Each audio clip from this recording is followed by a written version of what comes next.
Alright, so first of all, a quick little introduction for the online people. Welcome to week 4, part 2. We've had a couple of our in-class members not be able to come this week for whatever reason, so we're a little short on people, but pressing ahead nonetheless. Before we get started, I did want to go back and talk about something that we did last week that I happened to get wrong, so I need to correct it. But it's always one of those nice things about having the record, so I can go back and listen to everything and say, wow, that was dumb. But anyways, last time we went over previous homework and we asked what is a synonym for oida, and we looked it up in the little lexicon that I gave you guys, and we found out that it was gnosko, and that part was right. However, I gave a comment about it, and I said that Luke in his gospel tends to use gnosko, whereas Matthew uses oida. Turns out it's actually reversed from that, which is a fairly minor detail, but I did want to correct it. Most of us probably missed. Well, yeah, unless you actually read in the Greek fairly often, you're not going to notice the difference anyways, but yeah. Luke is the one who uses oida, which is actually technically a little bit more formal in Greek, and Matthew uses the gnosko, which is a little bit less formal. Okay, where's oida? Oida, okay. Right here. Yeah. So yeah, the synonyms are the same. I just got which author tended to use which word more often mixed up. So yeah, Luke uses oida more often. Matthew uses gnosko more often. Luke was a doctor, so his speech was more formal. Yeah. Exactly. And here, gnosko, where's gnosko? And then gnosko is given as the synonym. Oh boy, that's a... Yeah. And that one's a little bit less formal, so Matthew uses it. Mark that on your sheet so I can go back and find it. Yeah, so relatively minor thing, but just wanted to fix it nonetheless.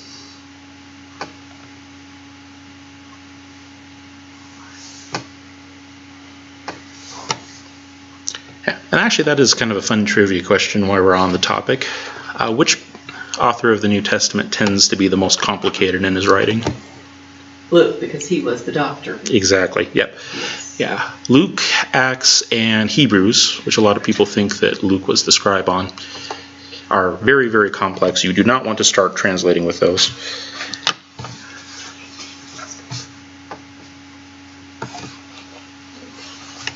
You're supposed to make her look it up alphabetically. Oh, sorry.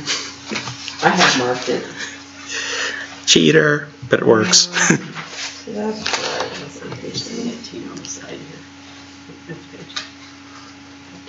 Oh, sure. Okay, so the gnosko is Matthew, right? Yeah, more typical of Matthew. Oida is more typical of Luke. And he's more formal, right? No, Luke is more formal. Because he was a doctor. Yeah. He had the education. Yeah, so oida is actually the more formal word. Gnosko is a little bit less so. Okay, so I wrote it wrong on this one. Well, I said it wrong last week. That's what we're talking about this time. Mm-hmm. No, you're fine. All right, so that is covered, and let's go to the wonderful homework, because I'm sure we all enjoyed it so much, except for all the parts that we didn't. Yes. All right, so the first question wasn't too terrible. What are the 5 cases that occur in Koine Greek? What do we get? Vocative, nominative, genitive, accusative, dative. Ta-da! All right, so that wasn't bad. However, 5 through 14, a little different story. All right, so especially the mean thing about it, as we've discussed, was that I kept going back and forth on active and passive, and it always switches the definitions when you do that. So we get to say, okay, this is the nominative now, but now it's a passive, so it's not the nominative anymore, but it's going to be the nominative. Yeah, it was annoying. So let's start with 5. 5 had a normal active verb, buy. We looked for things in hopefully the order that I gave them. Verb, nominative, accusative, dative, then genitive and vocative.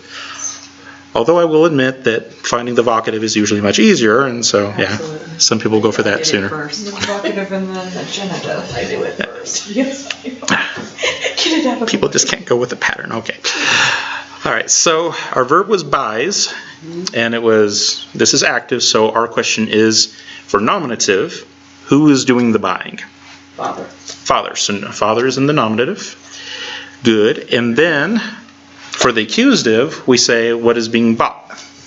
Roses. Roses. So great. And then dative is basically gets what's in the accusative. So who is getting the roses? Grandmother. Grandmother. Fantastic. All right, so we have the main verbal sequence done. Let's go back and grab the genitives. My, your. My and your are both in the genitive. Perfect. And then vocative. Timmy. Timmy, yay. Okay, nice. And then number 6.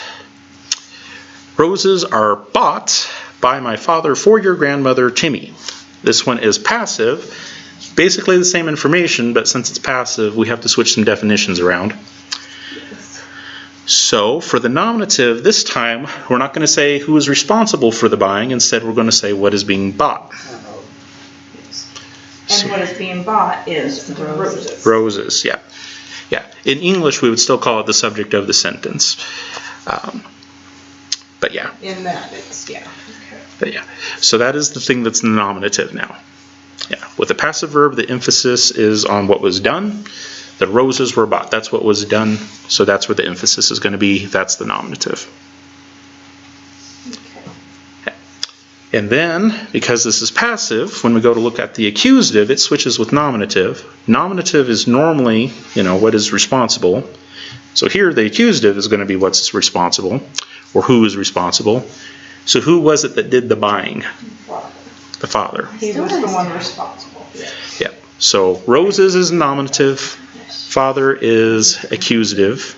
Yes. And then, now since it's passive, the dative goes over to the nominative now. So who's getting the roses? Grandmother. Grandmother. So that's the dative. Yes. Yep. All right. And so that's the main verbal sequence. Father was the genitive? Or father was the... Father's accusative. Father was accusative. It's a switch. Yeah. Father was accusative. And then grandmother was dative. Then after we get done with the main verbal sequence, we go back and we look for genitives and vocatives. What were the genitives? The genitives were mine and your. Correct. And vocative? Timmy. That one I love. It does not change pretty much at all. Right. Vocatives and genitives are pretty easy, especially vocatives. Yes. You won't like genitives so much when we actually get into the Greek, but yes, vocatives are wonderful. They just don't show up very often because you usually don't have a direct address that much. But yes, vocatives are very nice. Number 7, technically an active verb, so that helps. Go through and we look for the nominative first, and we'll use the normal definition of nominative here. So it is who is doing the loving here instead of what is being loved. It's who or what is doing the loving. Nobody. Sadly. Yes, you are right. So nobody is in the nominative. And then the next question is, what is in the accusative? The accusative is the thing that's receiving the action. So what is being loved, or in this case, not being loved? Spaghetti. The spaghetti, sadly. So the spaghetti is accusative. And then the dative is who is getting the spaghetti? Huh? Basically nobody. No one. There's no other nouns in the phrase. So there is no dative. There's no one who's getting the spaghetti. No slash marks then. No. Yeah, no. Accusative slash. Yeah, No. Can't be two things. No, it can't be two Okay. things. Oh, I didn't. I just Yeah, wondered. you're fine. Yeah, it's one or the other. And you always go with that sequence. So it's always nominative first, then accusative, then dative. So there won't always be a data, right? Yeah. Right. And there won't always be an accusative either. Yes, Yeah. right. All right, so we have no dative here. So now we can look for genitives and vocatives. Do we have any genitives? Yes. What are our genitives? Mine. Yep, just my. And then do we have any vocatives? No. No, we're not telling anyone the story. It's just out there. It's just a statement. All right, number 8 is the passive form of what we just went over. And in the passive form, what are the main two that switch in definition? Nominative and accusative. Accusative. And then the dative gets what in passive? Dative gets. I'm writing this down all over again because I think I screwed it up here. The data. Dative gets who receives it. The dative gets the accusative, or the dative gets the nominative when it's passive? Accusative. Gets the nominative. It gets the nominative in a passive. Yeah. Gets the nominative. Yeah, so nominative and accusative switch, and then dative has to switch as well. So dative is going to get. What is in the nominative this time? Because it's passive. Normally gets the accusative, but the accusative changed to the nominative, so that's why it gets Yep. what has already been determined as the nominative. What has been determined as the nominative, yes. All right, so now knowing that, our verb is loved, and we're looking for the nominative, but its definition is going to be that of the accusative. So instead of who's responsible for the loving, it's what is being loved. Spaghetti. Spaghetti. So spaghetti is in the nominative here. Yes. Yep. And then here, the accusative switches with the nominative for definition. So instead of saying that the accusative is what is being loved, now it's going to be who's responsible for the loving. Nobody. Nobody. Sadness. So yeah, spaghetti was in the nominative. Nobody is in the accusative. Literally. And then, after the accusative, we go and look for the dative. So in this case, the dative is who's getting what's in the nominative. So who's getting the spaghetti? Nobody. No one, literally. So there is no dative, just like on the last sentence. There is no dative to speak of. We're done with the main verbal sequence. Now we can go pick up the genitives and the vocatives. Do we have any genitives? Yes. My. Yep, it is my. And then do we have any vocatives? Yep. Nope, it's just a sad story. We're not telling anyone. All right. Number 9. We have a nice active verb, which is wonderful. And so we can use all the normal definitions. So after we find the verb, we say, who is responsible for this verb? That's going to be the thing in the nominative. So who is doing the stealing here? The bear. That bear. So both that and bear are going to be nominative. Yep, that and bear. So yeah, as far as helping words are concerned, that we'll get this. Count. That doesn't count as anything. That is nominative. It's a nominative. Because it goes along, it goes with bear. Yeah. It's not So sure. articles, determiners, adjectives, and a good number of pronouns. Saying that. Yep. Yeah. The only thing that doesn't really count is the possessives, because they get their own case. Right. They're special. So that and bear go together as nominative. So that was who was responsible for the stealing. Then the next question that we ask for the accusative is what was stolen? The fish. So we have fish as accusative. Our next question for dative would be who is getting the fish, and that would be the bear, but the bear has already been used for nominative, so we can't use them again. So we don't have any dative because everything's already been used up as far as that's concerned. So next we look for genitives and vocatives. My is the genitive. Do we have any vocatives?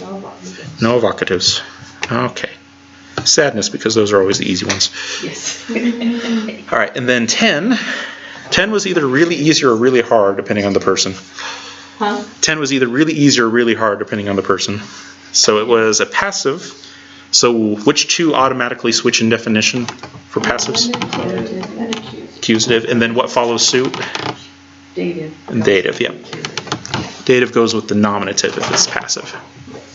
Yeah, normally goes with the accusative, but if it's passive, it switches over to nominative. All right, so we have was stolen, and we're looking for the nominative first, but it's the accusative definition, so instead of saying who is doing the stealing, our emphasis is now what was stolen. Fish. The fish. So fish is nominative. Our next question after that, the accusative, would be who is responsible for stealing this? Don't know. We don't have it in the sentence. We don't know. So there is no accusative. And then for dative, we would say who is getting this fish? No, we don't. We don't know. So there is no dative either. And I'll give you a hint on that one. A lot of times, I won't make that a hard rule because it gets weird. So ignore that. But yeah, we have nominative here. We didn't have an accusative. There's no one who's responsible. We don't have a dative. We don't have anyone who's getting the fish.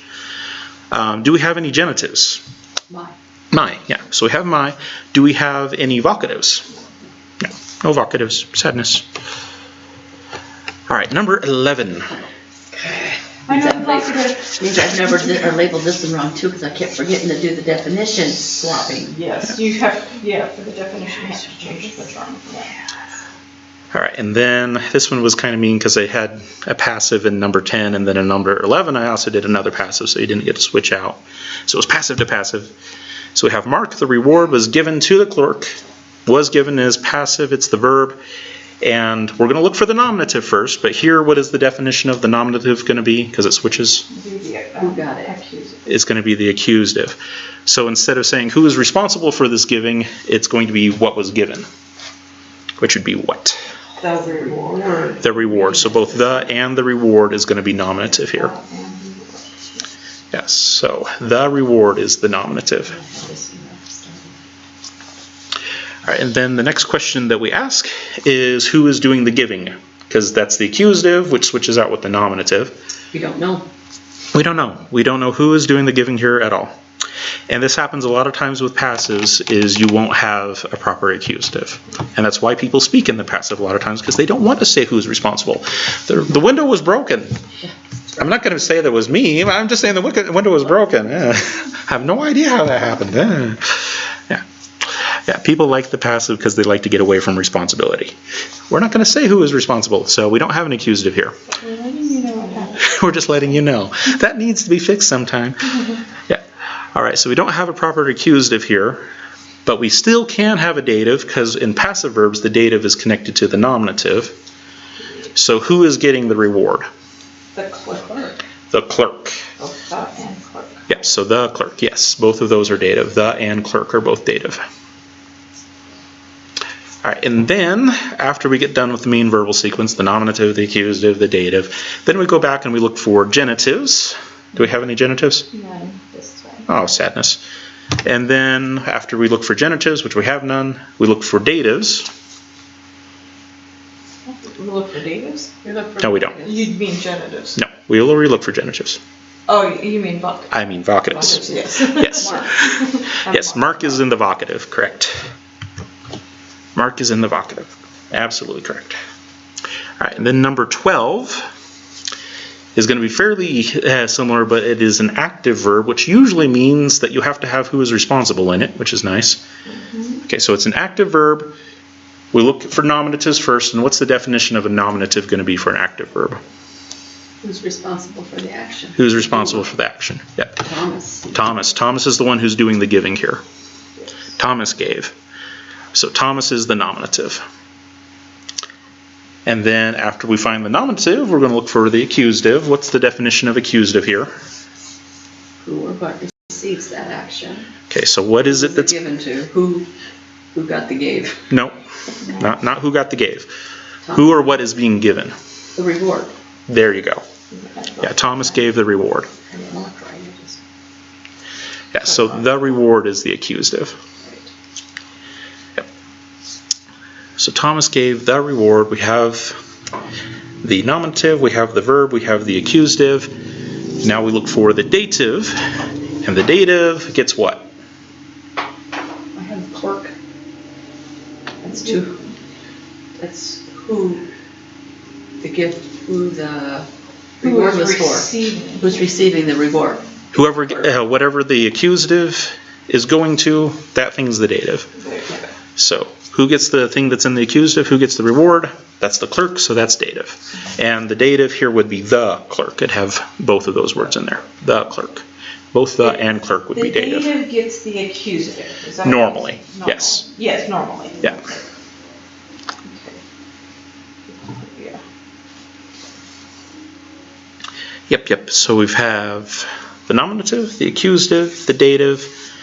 Then after that, we need to find what? There's no genitives. No genitives? No genitives. Sadness. After genitives, Vocatives. vocatives. Do we have any vocatives? Yes. Who? Mark. Not Yes. Mark. Fun stuff. Not really. All right, so 12 is done. 13, hopefully, was rather easy. Yeah. We had a verb quits. It was an active verb. We go through the verb sequence. First thing is the nominative. The nominative is who's responsible for the action. So who is it that's quitting? He. So he is in the nominative. And we don't really have any other words, so we don't really need to go further. You could if you wanted to, but you get a whole lot of nothing. Yes. So yeah, nominative, and you have the verb there, and that's all that's in that sentence. Alright, so 13, relatively simple. You just had a nominative for he, and that was it. 14, a little bit different. Has one of those awful passives in it. So he was dumped by his girlfriend. Was dumped as passive. We still look for things in the same order, though. Going to look for the nominative first. And what'd you guys get for the nominative on this one? He. He, yep. Normally, the nominative is the person or thing that's responsible, but in this case, it's the thing that's being acted on. So who is being dumped or what is being dumped? He is. So he is in the nominative here. Then we'd look for the accusative, and the accusative is normally the thing that's being acted on, but since it's passive, it's the thing that's responsible. So who is responsible for dumping? Yep, girlfriend.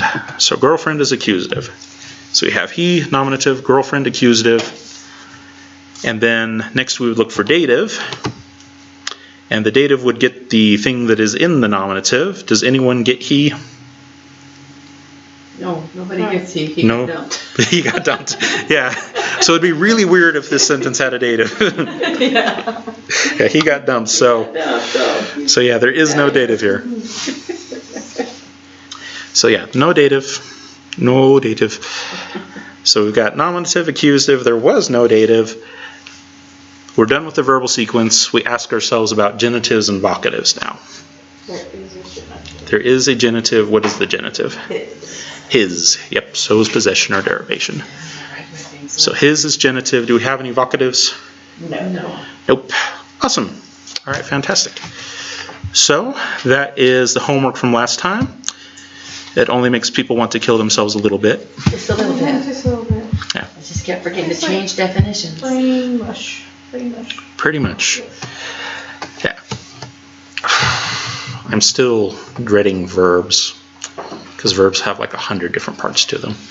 With nouns, it's actually relatively simple. Once you can get those 5 down, that's the only major thing you have to remember about nouns, because most of the other stuff that goes on with nouns, we're used to. We're used to having singular or plural nouns. That's normal in English. And then what's the other major thing? There's also gender, but that's relatively straightforward because that'll just parse it, because the interlinear parses that for you, so you don't really have to spend a whole lot of time on it. It's fairly obvious.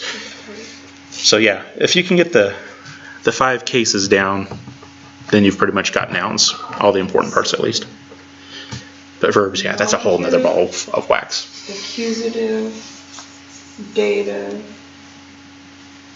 genitive, and vocative. Yes, and that is the order that Mounts gives it in, so kudos on that. Yep. So if you ever look at one of the paradigms, that will be the order that it presents it in normally. Except for sometimes they put the nominative and the vocative together because they share the same form. Okay. But that's neither here nor there. That's not really required. All right, so that is the homework from last time. And you guys will be very happy because I forgot to make a new quiz. Oh, yay. Okay. So we'll get right into it, I guess, because we don't have anything else to do. So yeah, I'll get right into it. Did you guys have any questions about the homework before we moved on, though? Any points of clarification? You clarified quite a few of them just since I walked in the door. Yeah. Okay. That helped going through that again. Yes. And again. And I may again. have to redo my little thing because I obviously got some things crosswise. I'm doing mine the 3rd time right now. There you go. Yeah. You did it right the 3rd time. Yeah. The nouns didn't bug me so much. It was the verbs that really killed me, which hopefully means a good things for you guys. If it's the nouns that killing you, it'll probably mean that the verbs will be okay. I think they'll be a lot worse.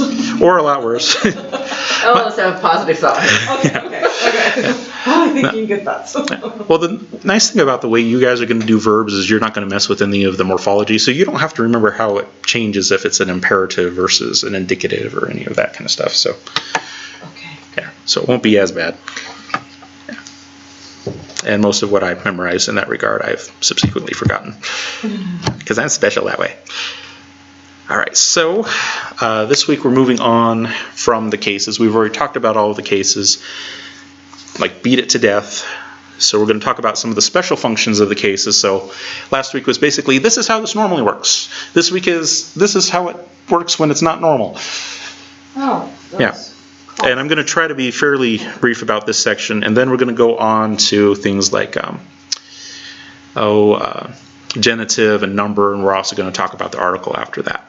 Okay, but these ones we'll try to be fairly quick through, just because I don't want you guys getting caught up on this. It is important for translation, but with where you guys are at, I don't want you spending a whole lot of time on this stuff. I'm letting you know that it's there, and it is important caveats to know, but that's not what I want you focusing on, so we'll be quick about this.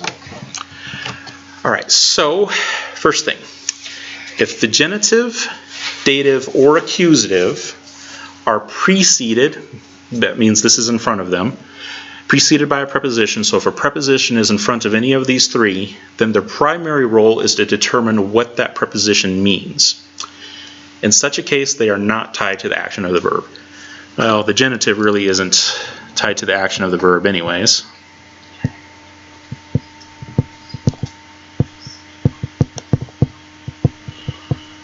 Followed by, right? Preceded or followed by? Did I say that? Preceded is in front of. So if there's a preposition in front of these. Okay.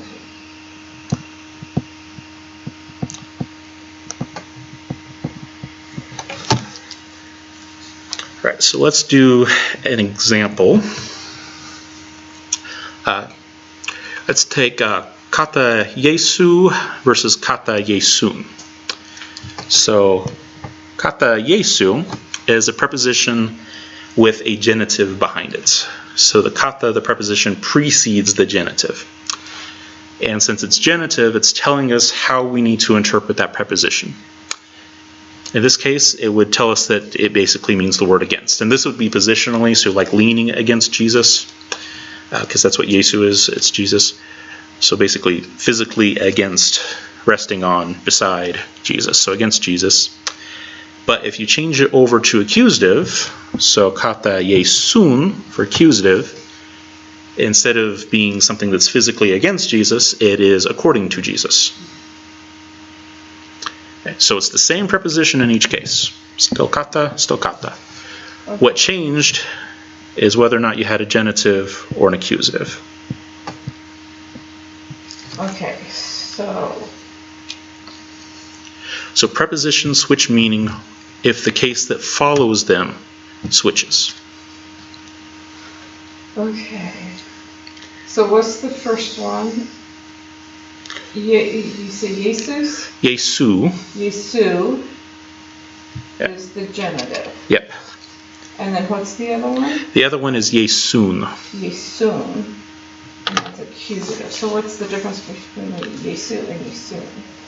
It tells us that the preposition is being used in a different way. In the genitive, the preposition kata basically means against. Got an extra letter. Okay. This is true. And then if it's accused, it changes what, it doesn't change the preposition's form. No. It changes what the preposition means. So in the first case, kata means against. In the second case, a kata means according to. Okay. So if we have genitive, dative, or accusative after a preposition, it's telling us what that preposition means. But they're both Jesus. It's you're putting the emphasis on the wrong thing. Okay. The emphasis is on the preposition. Even though it looks like the same. It determines what the preposition means. Because of the one after it, it changes it to against, to according to. Okay. So they're two different words, but when you figure out the sentence, you'll find out whether it's genitive or whether it's accusative, and then you'll know what kata means, right?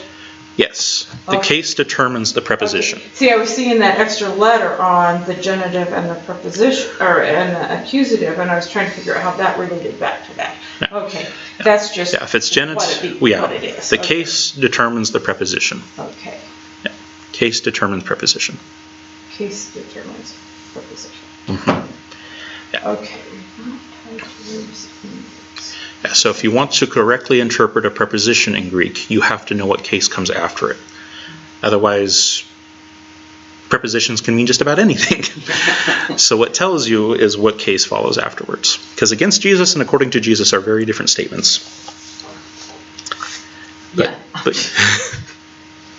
But yeah, you'll get people who, look it up and say Strong's Concordance or whatnot, and they'll say, well, kata can mean against, and the next word is Jesus, so it's against Jesus. Well, what form is Jesus in? Is it a genitive form? Is it an accusative form? Because kata is going to mean different things than that. And unfortunately, some resources like Strong's Concordance don't tell you what the meaning is in each case. So you have to have a good resource that actually tells you how the prepositions change depending on case. Okay. Preposition changes according to case. Yeah, the meaning of the preposition will change according to the case that it is being used with.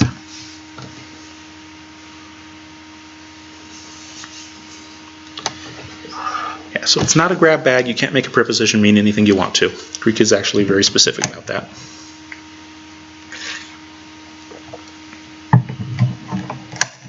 However, I've heard many people give some very interesting sermons on what prepositions mean, completely ignoring the case of everything that followed it, and you're just sitting there going, I really like you, so I won't say anything right now, but you're wrong. Since most people don't know that. They don't know it, it's hard to really hold them accountable for everything he says.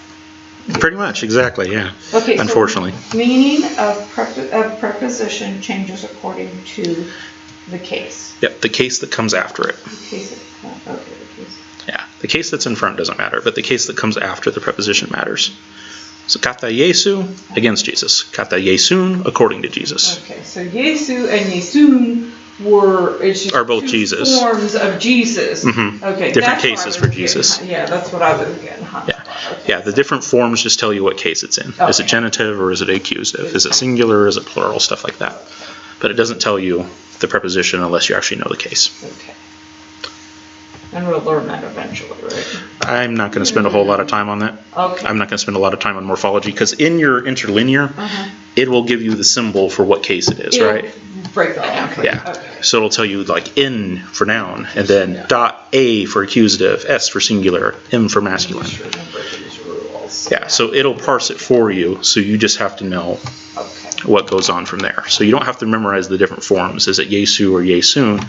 You just have to know. Okay, when kata is with genitive, it means this. When kata is with accusative, it means this. And in your lexicon in the back and in the lexicon in the compact guide, it will break it up according to case for you. And in the brief definitions that I give you for the word lists, I also give you what the different cases are.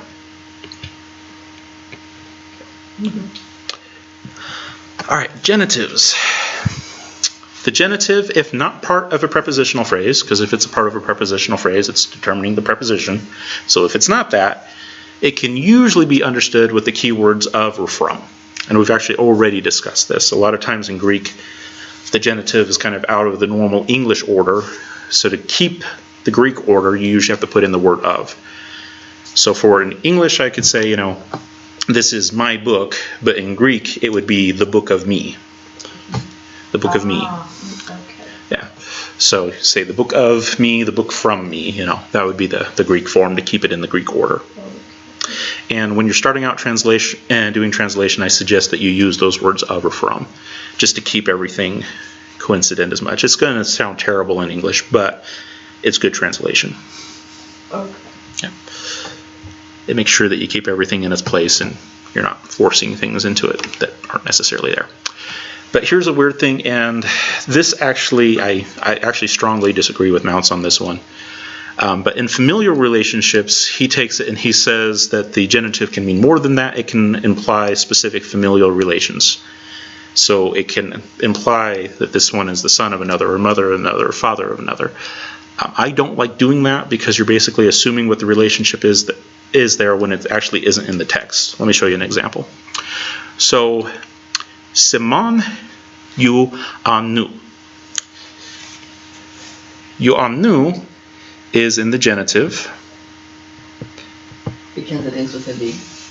That is upsilon. Upsilon. Yeah, and it's not a proper V, it's actually rounded on the bottom, so it's closer to an English U. Oh, I'm looking at the first word. Yeah. Yeah. Okay, it's the second word. Yeah, second word. Yeah, so that's the one that's in the genitive.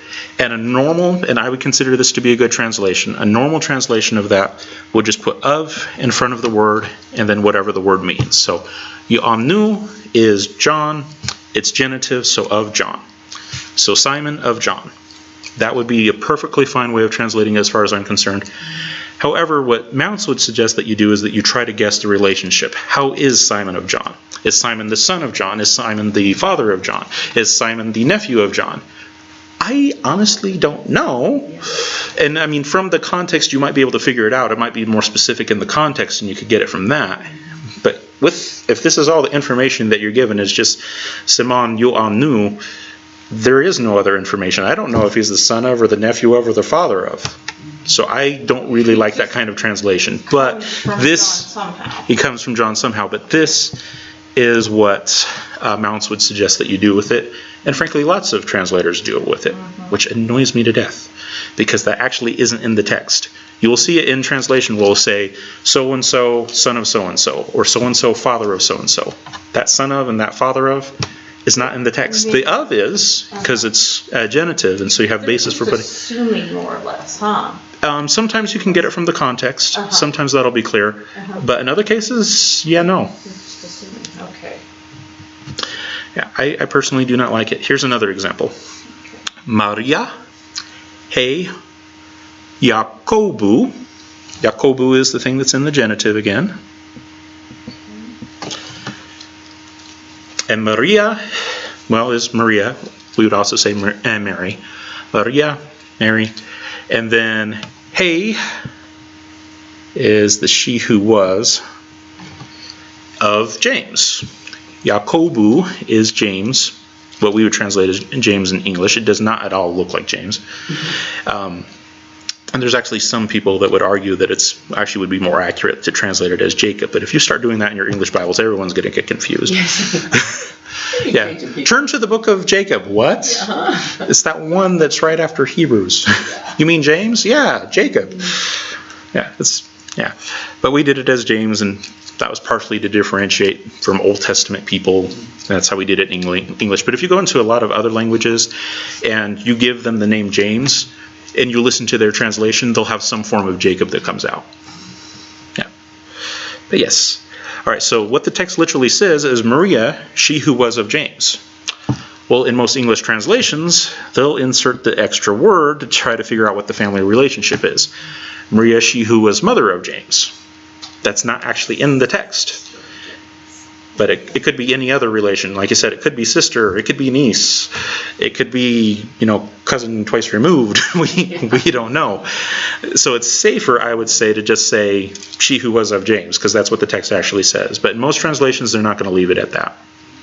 And it annoys me to death. And there are some times where it does wind up being theologically significant. A good example of this is Luke 3:38. You won't have that on your page. I'm just putting this in. But in Luke 3:38, it's a part of Jesus' genealogy, and it gives all the people who are in the genealogy, and we're used to reading the genealogy with the son of, the son of, the son of. Guess what? Son of is not in there. Of is, but there is no son. It's not in the text. So you get down to Luke 3:38 where it says Adam, and then God is genitive, so Adam, and then genitive God, so Adam of God. And what will they put in the text? Put son. They'll put in son. Is that theologically accurate? Well, no. I created him, but he's no. not really his son. He's not really his son, unless you're a Mormon. Well, yes. Well, the Mormons absolutely love this translation. Sure. But as far as actually being accurate to the text says, and actually accurate to what happened in history, Adam was created by God. He was not begotten of God. That's kind of a major point. And I really don't like it that they translate it this way, because then I get to sit down and I get to talk with my Mormon friends about certain translational issues. This is a word that is assumed in the text. It doesn't actually occur there. So you cannot use this to prove that Adam was literally begotten of God. It doesn't work. Okay, so it doesn't say that. 3:38 is an example of them putting in son when they really don't know. Well, that's actually just not in the text. Okay. Yeah, there is no son in the text. It's just the genitive. It does not actually say son. They're assuming the relationship. And a lot of times it's fairly innocuous. They just want to be a little bit more clear about the relationship. And if you have a broader context to go with and you're sure about the relationship, yeah, I guess you can put it in if you want to. But there are times where assuming what the relationship is inappropriate. How do we know what's appropriate and what isn't? My default would be don't put it in if you don't know. Okay, If you're not sure it's that... not showing anywhere else in the context. For example, if we did Jesus of Mary, well, we know from other passages in Scripture what the relationship between Jesus and Mary was, right? So it would be Jesus, son of Mary. That would be appropriate because she literally had him. Well, unless you're Catholic, and then he kind of beamed out, but that's a whole other story. But we know that relationship. That one's established in the text. But the other relationships that occur aren't always established. Okay. We can't always figure that out from the context. And then those ones, just leave it as of. Okay. That would be my suggestion. If you're not exactly sure what kind of relationship they are to one another, just say of so-and-so. Okay, you get of if you don't know. Related to. Yeah, related to by some form. But we're not exactly sure what it is. And like I said, it does produce problems like in Luke 3:38 where the Mormons say, well, this proves that Adam was literally begotten of God. No, it doesn't. No, it doesn't. In Genesis, it says it was created. Yeah, that would be kind of a dead giveaway, but that's never the way that heretics work. Heretics ignore all of the clear and direct passages, and they go to the obscure indirect passages, and often to the ones that could be translated more clearly. That's where they live. I know what it mainly says, but I'm going to focus on this one little detail right over here. Ignore all the clear, obvious, lengthy stuff. All right, so that's mostly my rant, but yes, this is what Mounts will say, and if you read in the compact guide, the reading for this section, he'll go through and he'll explain it all, and he'll say go ahead and put it in. And yes, a lot of translators do that. I'm telling you that's probably not the best thing to do all the time, though. Clear enough? If you don't have something to support it, just don't do it. Yeah. If you're not absolutely sure what the relationship is, just say of. Say of. Yeah, most of the time I'm just fine with a lot of translations that are out there, but that is one that does bug me, and it's mostly just because I deal with Mormons a lot. Otherwise, it probably wouldn't bug me at all. All right, D. The use of the dative will fall into one of three classes. There's the proper, which can be understood with the words to or for, or with respect to. And that's the one that you guys have been using so far. This is going to Sammy. This is being done for his granddaughter. You guys have already seen that. That's the proper use of the dative, is basically the normal use of the dative, when it behaves nice and neat. But there are two other uses that need to be discussed. One is the locative, which is basically location, and that can also be location in time. So in February, in the spring, on a Thursday, it can be a location in time as well. And then there's also the instrumental. What is the instrument by which this thing is being done? So is this being done, by means of a hammer? That would be an instrument. Is this being done by means of a chair? Is this being done by means of proxy or whatever it happens to be? But anything that could be thought of in instrumental terms will also be in the dative. And again, context is going to be your guide. If they're talking about a particular object and something is being done, it's probably instrumental. If they're talking about either a specific location or a point in time, probably locative. Most people can figure it out from context. All right, so let's give some examples here. I will not go through all of this because we don't really have time to go through all of this, but I will point out that the last couple of words here are in the dative. Te hamartia. Te hamartia is in the dative. And so when you translate the whole thing, it's basically consider yourselves to be dead, sin. Well, we have three options. It's either a proper, a locative, or an instrumental. So, locative. Is sin a location? Not necessarily. Is it an instrument? We are dead. Dead. Can be an instrument. It can be an instrument, but does that make sense in the rest of the context? Consider yourselves to be dead by means of sin? You'd probably have to have a little bit more context to figure it out. Yeah, that's true. Yeah. Now, I know where this comes from. This comes from Paul's writings, and he said, now that you're alive in Christ, consider yourselves to be dead to sin. So that would be a proper use of the dative. So again, context is going to be your guide. Like I said on this one, you could probably make an argument for instrumental if this is all you had. But if you know the rest of the context, you know, you're alive to Christ, therefore you are dead to sin, you can figure out which one it's going to be, and this one is a proper use. So you can say dead to sin, dead with respect to sin. You probably wouldn't want to say dead for sin. That wouldn't make sense. Yeah. All right. Here's another one, and this one's fairly obvious. Te trite hemera is dative, and literally means the third day. And that one's pretty obvious as to which one it's going to be as to proper locative or instrumental. We're talking about a particular place on the calendar, which day you are.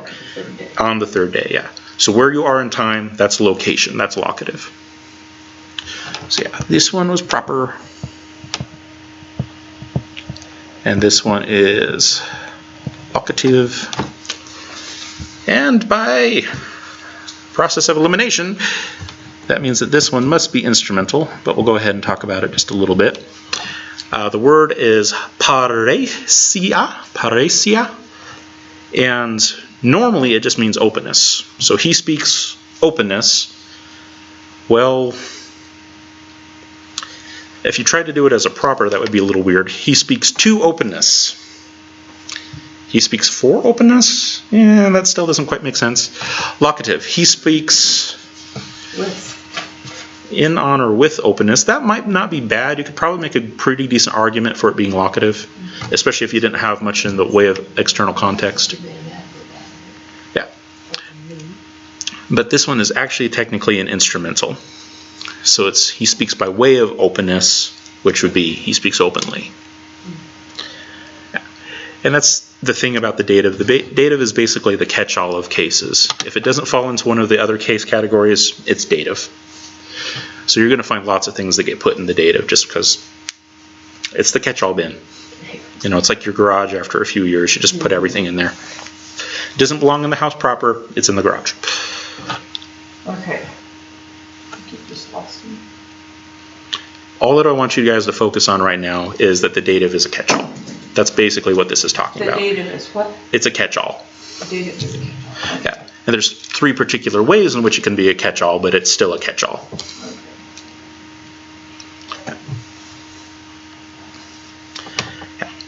Yeah, Greek nouns are really weird because if we want to think about them in English, we usually have to put in prepositions to, for, by, in, on. Yeah. So yeah, it confuses things. All right, so are you guys done writing on those? Okay. All right. And then finally, the accusative will sometimes act as an adverb. A word I know. There you go. Finally, I get one of them. You can usually think of it with the helping words as, of, or adding an ly to it. Here's an example. Dore'an alabete. You received a gift is literally what it says, but you look at it in context, it's talking about not just that you received a gift, but it's also going to talk about how you should give. So you received a gift, give a gift. The emphasis is on how you're doing it. So you received as of a gift. So give as of a gift. We wouldn't really say it that way. We'd probably have to translate it as freely. You received freely, so freely give, but literally it's gift, not freely. So you received as of a gift. This is one of those cases. It's kind of a weird one. Then another one here is the Greek word proton, right there. That word, among other things, can mean chief. But it wouldn't make a whole lot of sense to say, but chief seek the supremacy of the Great One. Chiefly seek the supremacy of the Great One.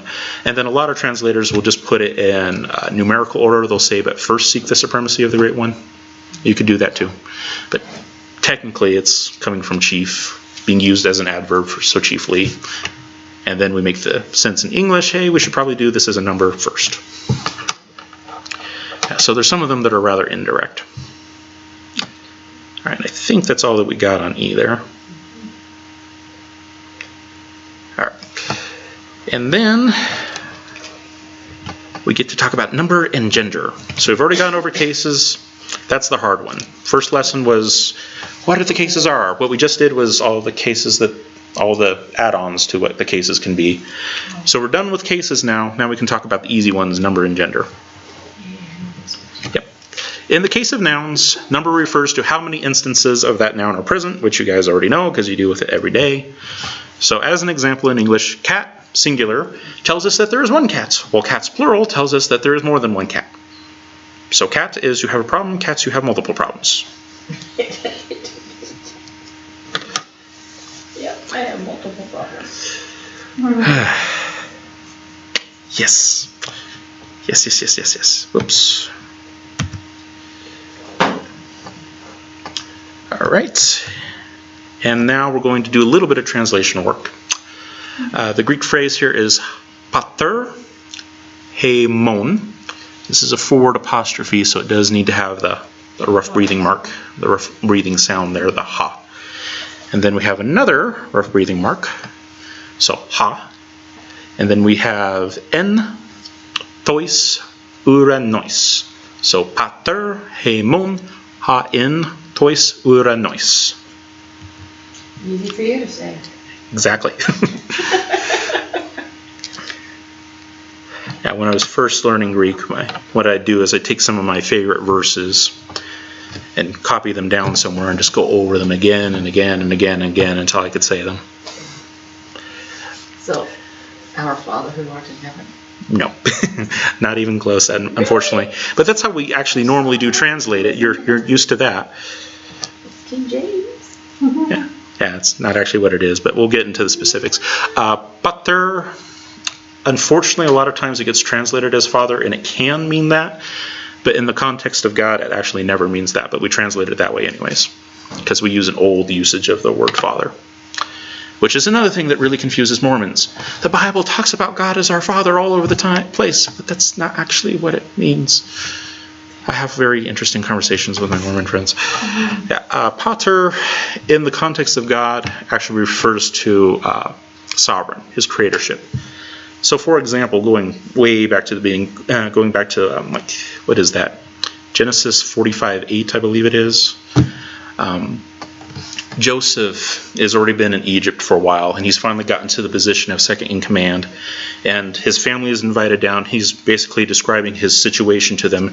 And he says, basically, don't worry about this. This is all going to be fine because I have become a father to Pharaoh. Does he literally mean that he adopted Pharaoh? No. No, that maybe, the old Pharaoh died and he had a kid and the kid became a Pharaoh? No, that's not what it's talking about. He's saying that the Pharaoh now listens to me. Pharaoh respects me as his sovereign. I have his ear. And that is the same sense in which we talk about God being father. Not that there's any direct biological familial relationship there, but that he is in a place of sovereignty. We respect him. So a pater is not properly father. Instead, it is a sincerely respected authority, which can relate to the father in a biological sense, but technically it is a sincerely respected authority. This is someone you actually do want to respect. So only a believer can call God pater, technically. Someone who is not a believer cannot call God pater. They might acknowledge that he's, powerful and whatnot, but they're not going to sincerely respect him if they're not a true believer. So it's a specific word for that. So a lot of times I'll translate it as sovereign just to do one word because sincerely respected authority is a little big for most translations. So I'll just usually say sovereign. Yeah. And then haimon is us. Ha can mean lots of different things. We'll talk about that in a second. That's the Greek article. But in this case, it basically means who is. En is a Greek preposition. In this context, it means in. Tois is another form of the Greek article. We'll say the this time. And then uranois is going to be our word of interest here. But let's go ahead and put in the parsing information. Pater is vocative and singular. Haimon is genitive plural. Ha is nominative singular.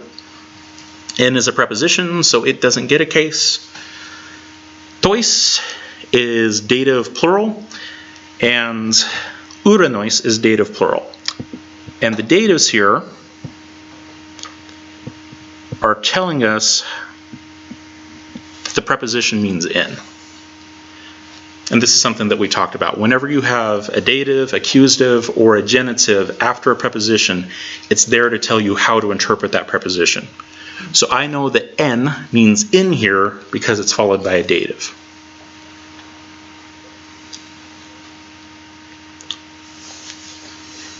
Okay, so, say that again. All right, the reason why these are in the dative after the N is to tell us how to interpret that N as in. I know that it means in because they're dative. If it was accusative, it would have been interpreted as something else. Because it's dative. It tells us that it means in instead of something else. And when we get into prepositions, we'll talk about that a lot more. But I'm just letting you know ahead of time that the dative isn't important for anything else. It's part of a prepositional phrase. It is just there to tell you how to interpret the preposition. It doesn't relate to anything else. All right, so offhand, knowing what you know now, how would you translate this? Oh, I gave my thought. You did. You did. And it's fairly typical. It's not as precise as it could be, but we get across the main point. That's definitely for sure. Our Father who is in heaven, forgive us.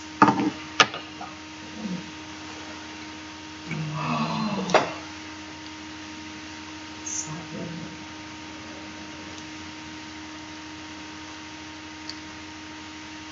The sovereign who is in heaven. Our Father who is in heaven. It's us. Let me get the us in there. Well, that us is genitive, right? So what word do we usually use with genitives to help fit it into English? Hour, that's what I said. You could do our, but I'm looking for a specific helping word that goes with genitives. There's two main help. With genitives? Mm-hmm. Yeah, there's a couple of prepositions that we usually attach to genitives. Is it in our notes? Yeah. Actually, we just covered it in section 2. Oh, great. Of or From. from. From. Yep. So we could say sovereign of us. The sovereign of us who is from heaven. Oh, sovereign. Who is in heaven. Well, it does it say is in heaven? Who Is in the heaven. Plural, heavens. Heavens. So sovereign, the sovereign who is It's in. not the, there's no article there. So sovereign of us. Sovereign of us who is in the heavens. Yes. That's actually the most accurate translation of it. Now, it's not usually translated that way in English because it's really awkward to put it that way in English. Right. In English, we just, say, Our Father who art in heaven, or something close to that. And that gets across the main point. You know that it's talking about the God of the Bible, which is the main point. But there is a little bit of subtlety here to bring out. First of all, we've already talked about this, the whole issue of it being sovereign, not technically Father. That one's fairly important, especially if you're dealing with the Mormons. And then the other issue is that heaven is plural. You will not see that in most English translations because the translators don't want to have to explain to people why that's in the plural. Why is it in the plural? That is a good follow-up question. Seems like you brought it up. Exactly. Okay, so, and this also actually winds up dealing with Mormonism again. The Mormons got pretty much everything wrong about the Bible that they possibly could. And unfortunately, a lot of it is translational issues. You know how the Mormons believe in 3 levels of heaven? Mm-hmm. The telestial and the celestial, terrestrial levels of heaven. They get that from, what is it? Well, there's various sources. Part of it is just Joseph Smith was weird. But biblically, they claim to get it from Corinthians, where Paul is telling the Corinthians, I know a man who 14 years ago was caught up to the 3rd heaven. Mm-hmm. And so they assume, well, there must be 3 levels of heaven. Well, that actually doesn't work. The problem is that the Jews actually had a conception of the universe that's actually somewhat different than ours. They understood that there were 3 heavens, but not as the Mormons did. For the Jews, there was the heaven in which the birds flew, in which there were clouds, and which there was wind. That was the first heaven, the heaven that was most immediate to earth. And then there was a heaven that was beyond that. a heaven that didn't move with the wind, that didn't move with the clouds. That was the place where the sun, moon, and stars hung out. So it was a heaven that was beyond that. And the Jews said, God is beyond all of this. God is not limited to what is within, the place where the clouds are and the wind is. God is not limited to where the sun, moon, and stars are.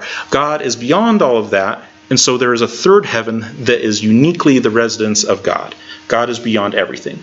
And this is even what King Solomon says when he's dedicating the temple. He dedicates the temple and he says, will God really dwell with man on earth? For the heavens cannot contain you, not even the highest heaven can contain you. That's what he's talking about. Not even what we normally think of as sky can contain you. Not even what is beyond the sky can contain you, outer space. Instead, your presence, your existence is beyond all of that, God. That's what Solomon is talking about when he's dedicating the temple.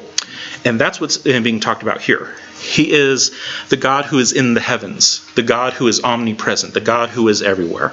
He's in the sky, he's in space, he's beyond all of that, in all of that, the expanse of God. So this is actually a statement of God's omnipresence.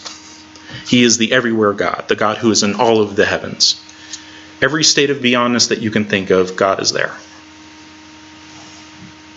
So it actually is a fairly important doctrinal thing, because if someone asked you from the Bible to prove the doctrine of the omnipresence of God, most of us would have no idea where to turn to. Let's just be honest.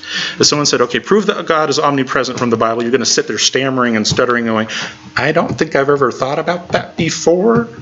And in English, we don't always see it. But there are places that talk about it, and this is one of those ones. God is everywhere. God is beyond all things and in all things. So that's why it's plural. But does that get translated into English? No, because that would require a huge footnote to explain why is this plural. And modern Bible translations, most of them have really been shying away from footnotes. The King James, for example, when it first came out, it came out with something like 8,000 footnotes. You will not see that in any printed edition of the King James today, though, because it takes up extra space, and if you take up extra space, that's extra printing costs. And I could make the KJV or whatever Bible for cheaper if I don't include all the footnotes, so I don't want to do that. So they're going to give the translation that requires the fewest number of footnotes to save on cost, basically. They're making the Bible cheap for you. The disadvantage is that you miss some of those subtleties. All right, so questions about that?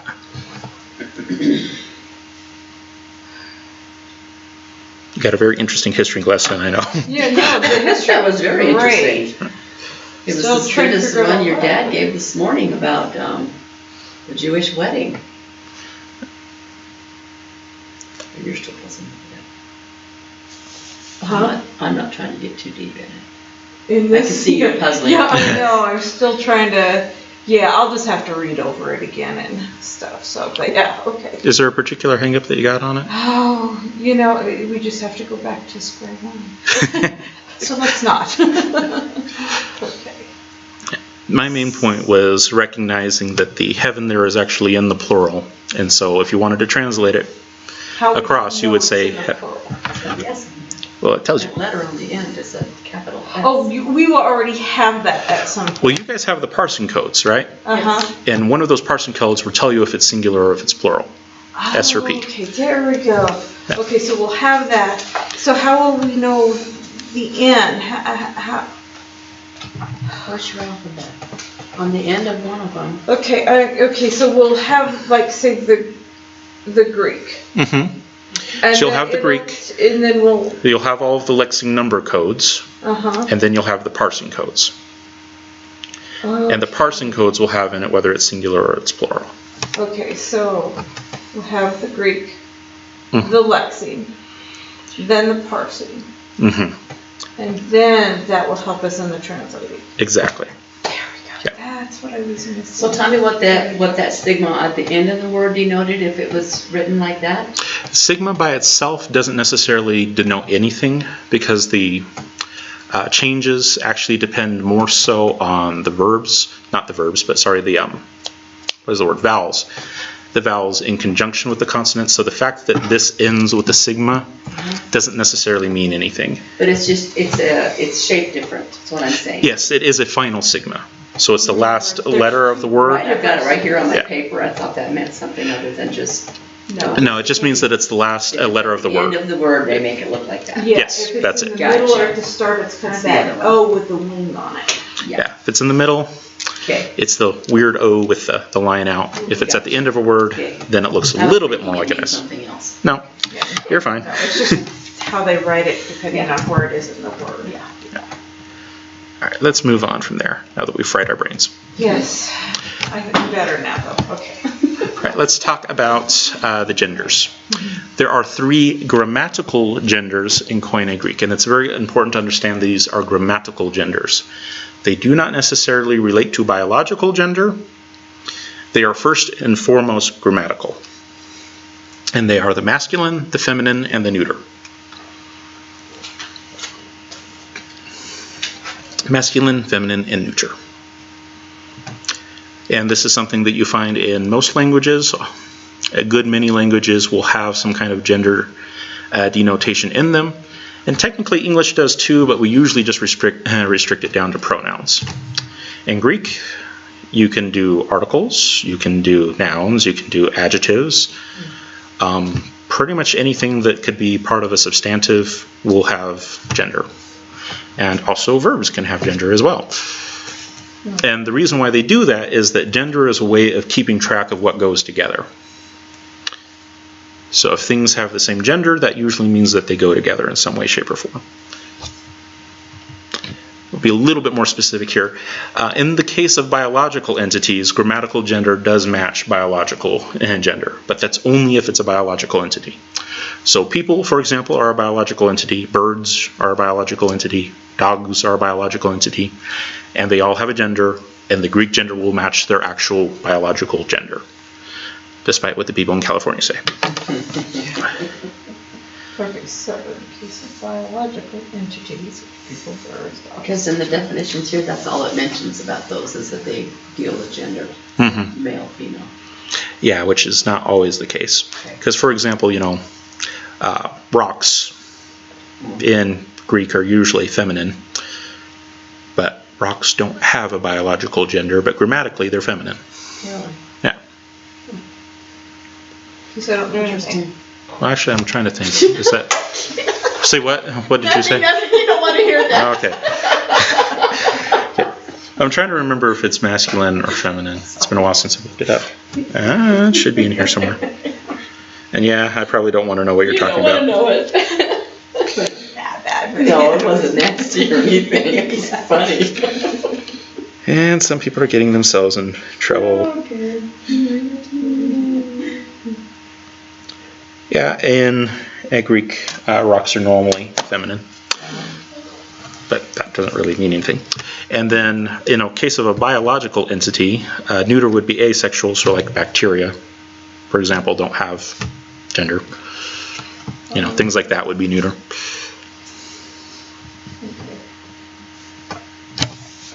Okay, there we go. Yeah. Okay.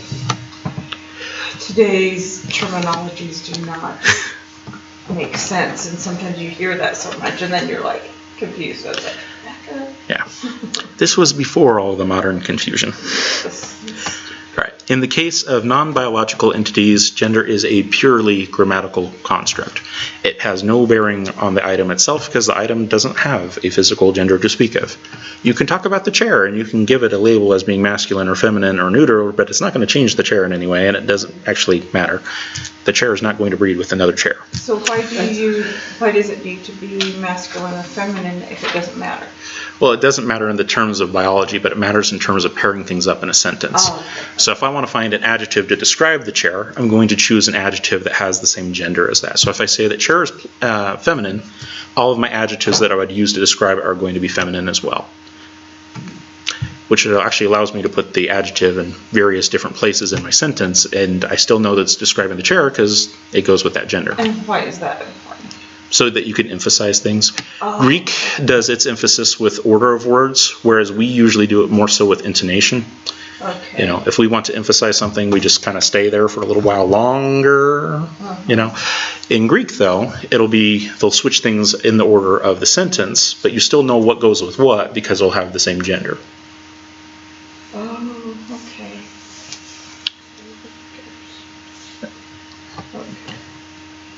Which brings us to our next point. Oh, what was, just a second. Okay, back. Okay, in the case of non-biological entities, gender is a purely grammatical construct. Yeah, has no bearing to the physical reality at all in those cases. So anything that's not biological, chairs, windows, doors, rocks, clouds, Any noun. any noun except for the biological ones. Okay. All right. And then, this is the important part of all this. If a referring word, like an article, a determiner, an adjective, some pronouns, if a referring word matches a noun in case, number, and gender, then it goes with that noun. Pronouns sometimes break this rule. Pronouns are just kind of weird. But most other referring words, like I said, determiners, articles, adjectives, a lot of pronouns, but not always. If they match in case, number, and gender, then it goes with that noun. It's describing that noun. It's modifying that noun.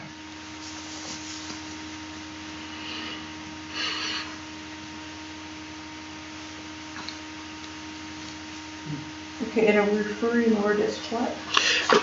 It's kind of a vague concept in English, but it would be what we would normally think of as articles, determiners, adjectives, and sometimes pronouns. It's basically something that can be a part of the substantive, the noun phrase. Part of the noun phrase? Yeah. So for example, a noun phrase could be the blue car. The, blue, and car would all have the same case, number, and gender. They all go together. So it goes with the noun phrase, is that what it says? Goes with that particular noun, and it's all a part of the same noun phrase oftentimes, but they could actually be separated out.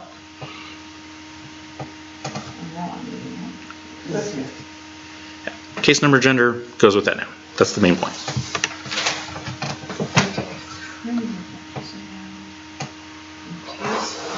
And those things will be identified. The case, the number, the masculine, feminine, that kind of stuff will already be identified. You already have it in your interlinear. It'll tell you the parsing code on it. Right. And so a lot of times you'll see a string in the parsing code. Well, the first letter will be different because this is a noun, this is an adjective, but the part that comes after will be exactly the same. NSM. You know, it'll all be exactly the same So because they all go together. Figure out what they are. You don't have to figure out what they are. It'll tell you. It'll tell you. Gotcha. You can relax now. You don't got to figure them out. That's what I see going on in your head. I know, now. it really It's is. figuring them out, but it's going to be said. It's already Yeah, done. that's what the parsing code is for. The parsing code will tell us the case number and the gender. Oh, okay, Done. okay. Yeah, the magic I chart. can see you thinking about that. I know. I'll just She's debate. stressing out over that. Yeah. People always do when it comes to this stuff. They always overthink it. And it takes a while to sink in. It just does. It does with any language. I'll just turn the page. We'll cover that for right now. All right, so here's an example. The determiner tois. Well, it's a determiner. That part's going to be different.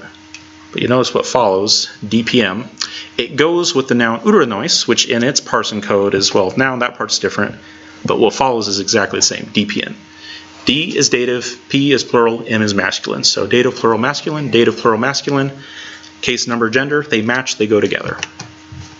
Got it.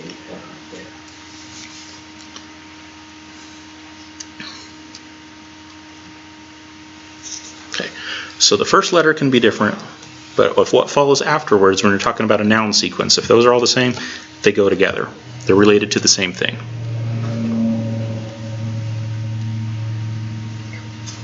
I am lost. He's just explaining this a little bit more. Right here. They're all right there. That dative plural, masculine, it's all right here. So this is a parsing code, and if basically the second part of that parsing code is the same, it means the words go together. So D is dative, P is plural, M is masculine. They're all in that same noun thing.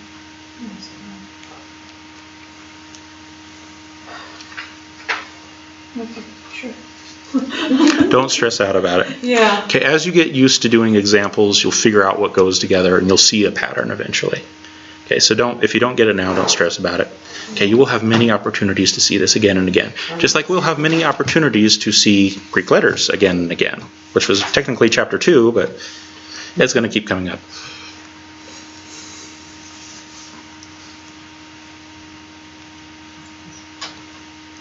Okay, yeah, I am 15, 16, 17. totally confused, but we'll Quit stressing. yeah, just do that. All right, now there is important exceptions that we need to know on this one. So if a referring word does not match any nouns in its context with respect to case number and gender, then it can refer either to all of the nouns. An example of that is Ephesians 2:8, and we'll look at that in a second. Or it can be to some implied noun that isn't actually in the context. So if they don't match up, it's because it's referring either to everything or to something that's outside of that immediate context.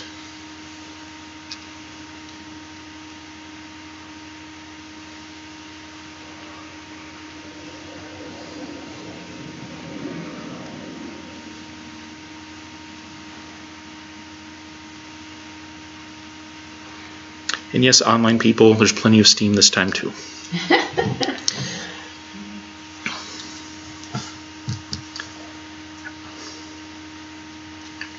I've had people ask me, why don't you ever teach the verbs first? It's because if I did that, everyone would be dead. There's a reason why I say verbs for the end. You know enough of the other stuff that you can kind of muddle your way through it. If we started with verbs, no one would survive. We wouldn't come back. I want people to actually like learning about the Bible instead of hating it.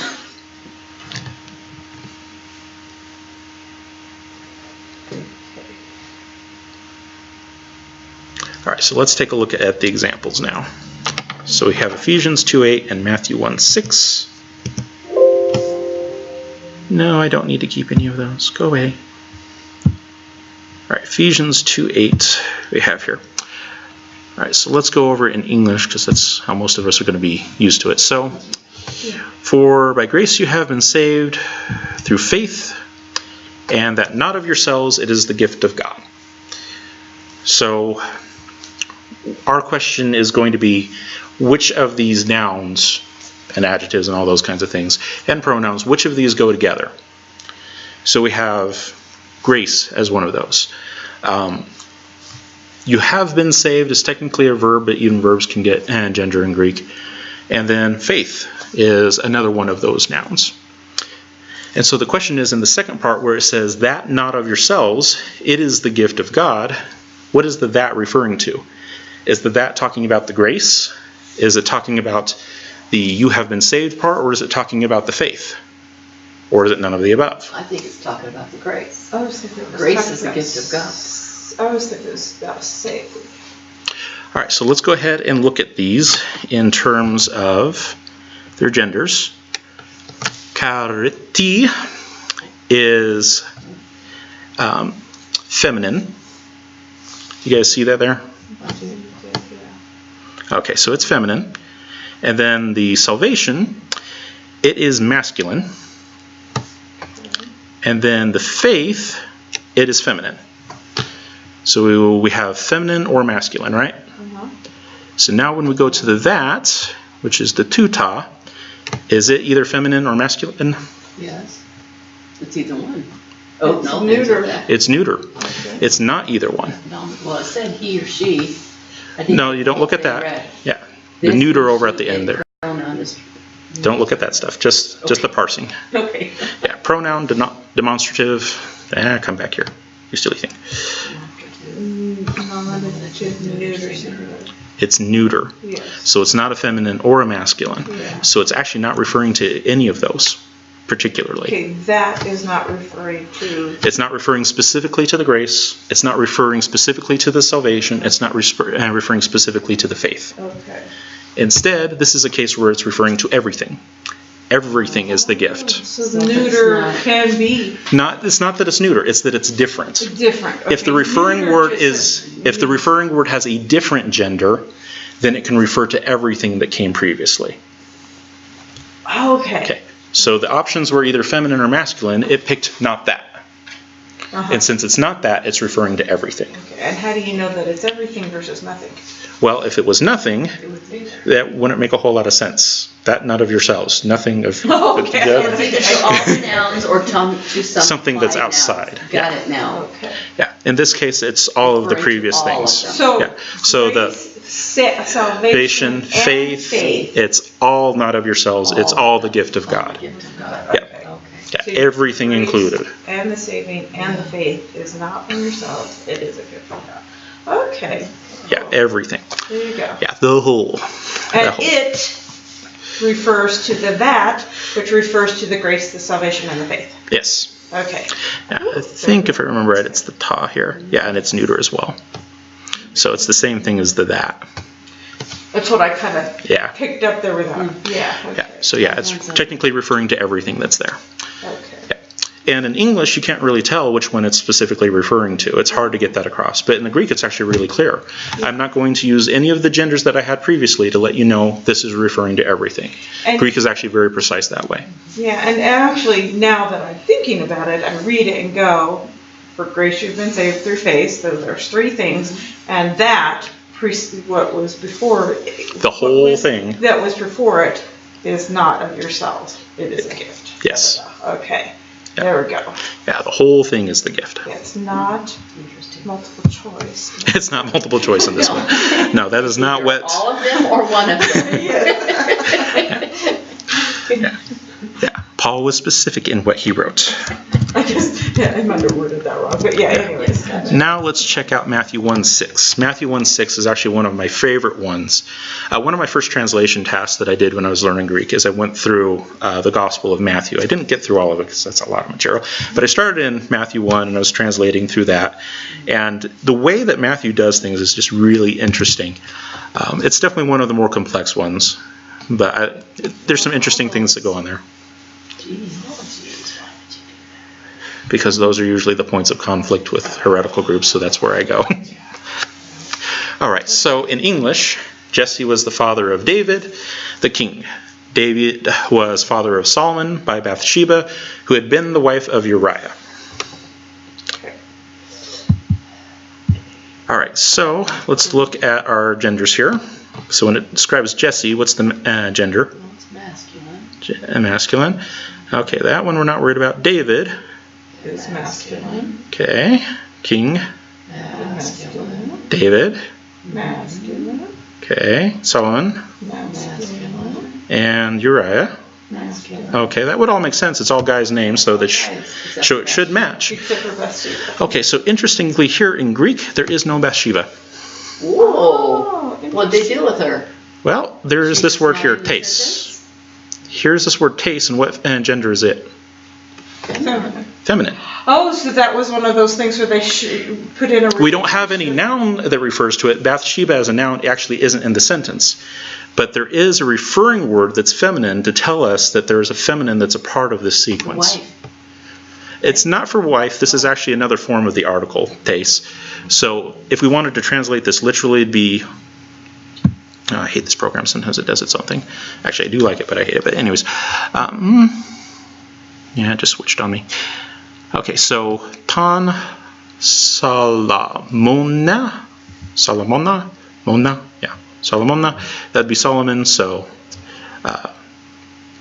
yeah, the Solomon from tes, that would be of she who is, and then to is of he who is, Uriah. So David, so and David begat he who was Solomon from of she who was of he who was Uriah. Wow. And in translation, they put in Bathsheba to make it clear, because otherwise you just sit there going, of she who was of he who was of the yeah. To simplify it. Yeah. Yeah. Okay. Yeah, when I did my translation, I was very literalistic about it, and so my translation did not have Bathsheba in there at all because it's not in the Greek. But if you want the English person to actually understand it, you usually have to give some kind of a reference. Yeah, some of them will say wife, And so some of them in will say that other you things. can figure it out because you do have information of who Uriah was, who Solomon was, where Solomon came from, who Uriah was, and who belonged to Uriah. Right.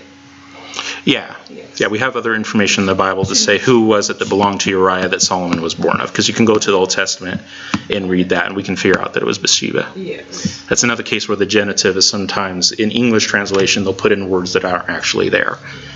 Kind of to help it make sense, but sometimes not really so much. Where'd it go? It switched my search version on me, so I'm trying to get back to an English search version. Yes, it would. Okay, I want English, and it should be Transition do you want? the NAU. There we go. What's the NA? It's basically the same as the NASB, but it has the parsing codes in it, Oh. which are not. Is it the parsing codes? No, it's not the parsing codes. It's just the lexing codes. Oh. But anyways, that's neither here nor there. Okay, so those are two examples where the genders are mismatched. In the first case, it was to tell you everything is being referred to as the gift of God. In this case, it's, hey, there's something else that's going on here that's outside of the normal sequence. None of these names apply. When it's of this person, it's not of David or of Solomon or any of those, because those are all masculine. This is a feminine that we're of, so it can't be any of those guys, because they're all guys. And you Some implied noun. do some implied noun, yes. Yep. So fun adventures, or something like that. Adventures. Adventures, yes. All right, and then last but not least, certainly not least, the deterministic relative pronoun, which most people would actually just call the article, which is a lot easier, but technically it is the deterministic relative pronoun. That is what it actually is. It is actually not an article. And if you try to think of it as an article, you're going to get confused, because it doesn't work that way. It's not an article, but put it in the right. Yeah. And this is the problem with a lot of languages, actually. A lot of languages don't have really proper articles like we have in English. So the idea of definite versus indefinite in a lot of languages doesn't really exist. And what they call an article versus what we call an article, there's like no comparison. So yeah, it is technically a deterministic relative pronoun. It is actually a pronoun. But it gets used as an article in translation because that's how you'd make it make sense in English, but it actually isn't. It's actually technically a pronoun. Yeah. You're changing everything. Yeah.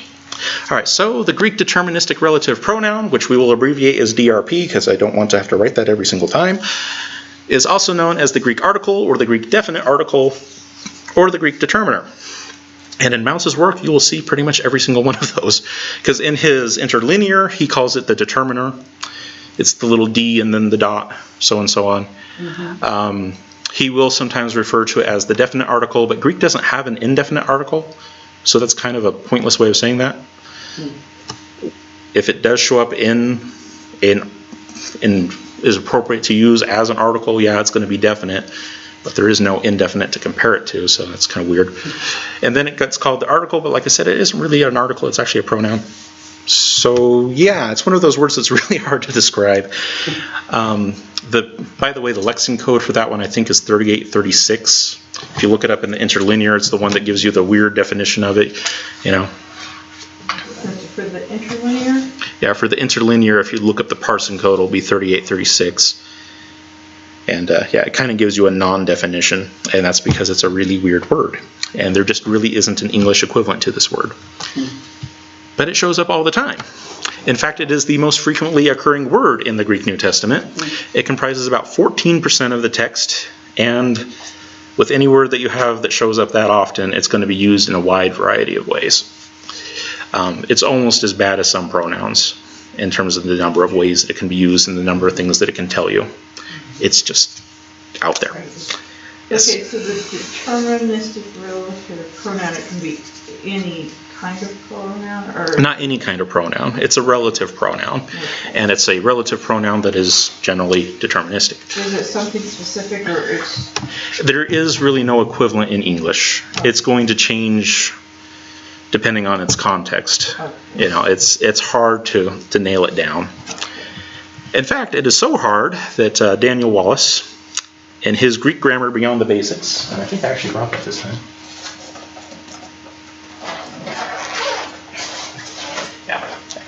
Here it is. Greek grammar, beyond the basics. Oh, mercy. Pass it around. He is basically the world's foremost authority on Greek syntax and grammar at this point.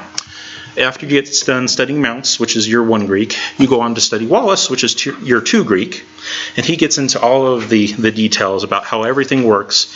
And his book is like about 800 pages long if you want the full thing, and 85 pages of that are devoted to the Greek article. Wow. Yeah. So that's over 10% of the book on just the deterministic relative pronoun. Okay. Not light reading. Not light reading at all. But yeah, he spends a lot of time on it, and it's just because it gets used in such a wide variety of ways. And if there's going to be a point of contention in a translation, a lot of times it will involve the article, the deterministic relative pronoun, because it's one of the ones that's hardest to understand. And unfortunately, a lot of people try to assume it's the same as English, and when you do that, you wind up with all kinds of weirdness, because it just doesn't work like that. Yeah. But yeah, and Wallace's book is actually a fairly easy read as far as all things are considered, but yeah, it's a very long topic. Like I said, that's year 2. Yeah. And for some people, it'd be more like year 4. Yeah. So when you're talking about the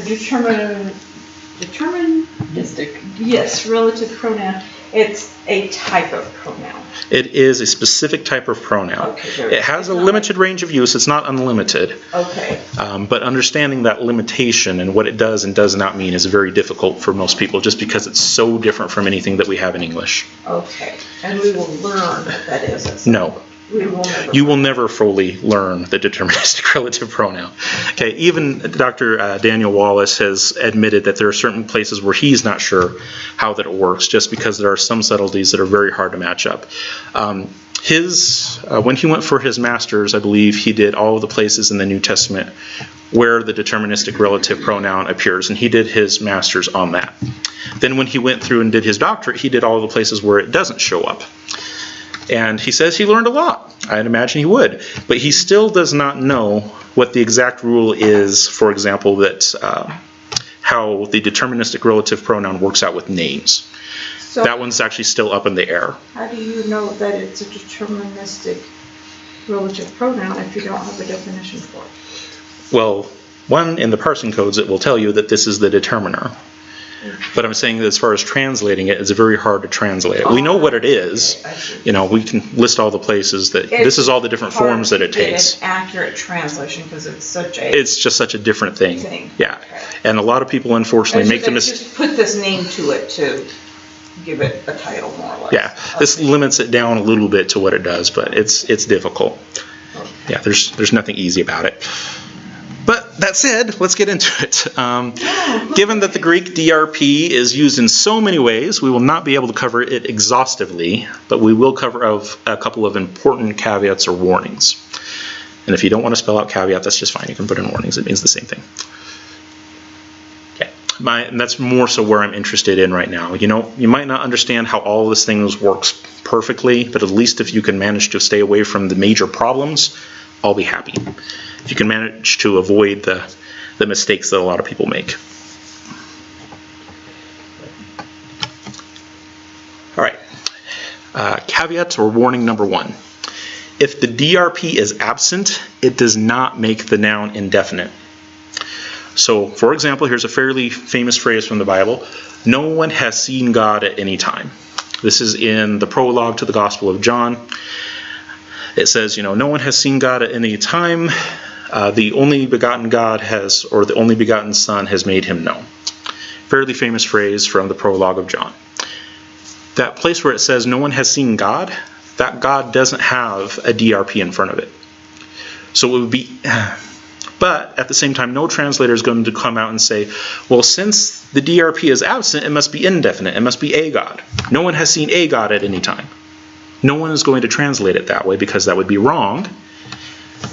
Okay, so just the simple fact that it's not there doesn't make it indefinite, because like I said, it's not really a definite versus indefinite thing. So just because it isn't there doesn't mean that you should translate it as a whatever. No, if it doesn't say the chair, that doesn't mean it's appropriate to say a chair. Okay. The versus a, more or less. Yeah, it doesn't exist on that plane. Just because it's absent doesn't mean it's automatically a something.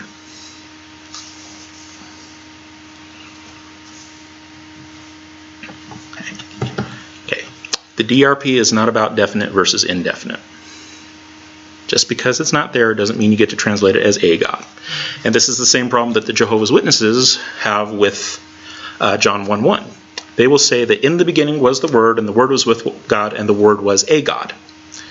The reason why they say a God is because in the Greek, the God there doesn't have the definite article on it. Determiner. It doesn't have, it doesn't have the DRP there. And so they say, well, if it's not there, it must be indefinite.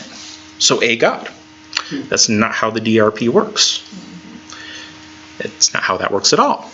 But they assume that it's like English, and they wind up throwing themselves in all kinds of confusion. I always love it when they say, you know, the New World Translation is a very accurate translation of the Bible. It's like, let me show you a place where it's definitely not. Okay.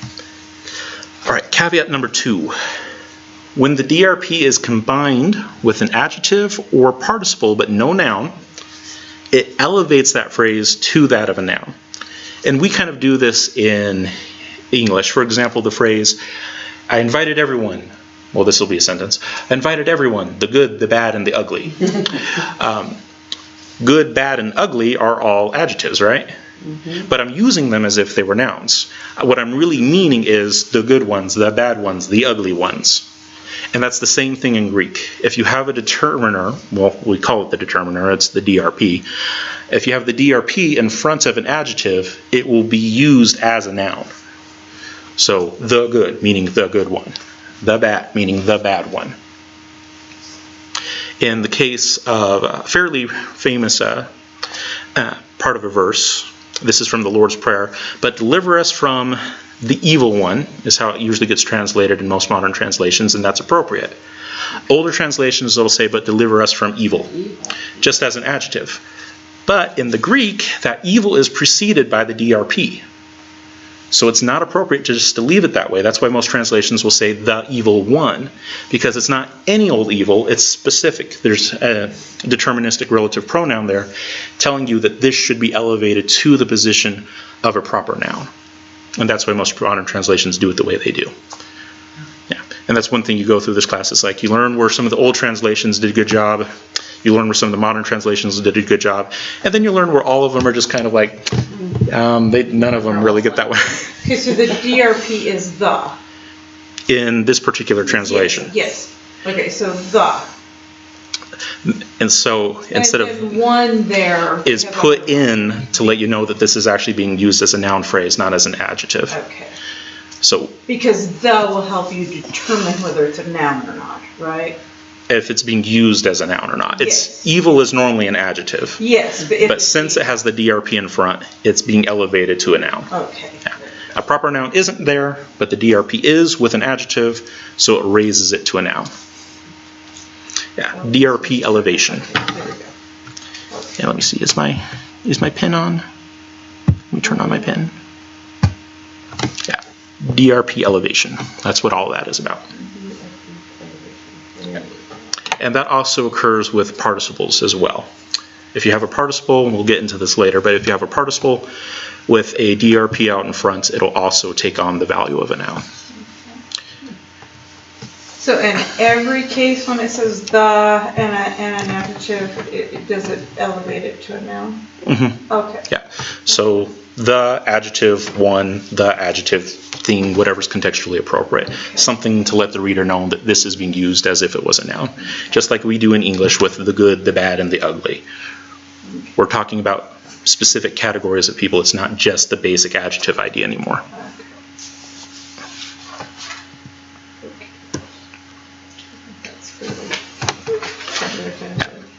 Yeah, so just because you don't have the DRP doesn't mean you get to say a.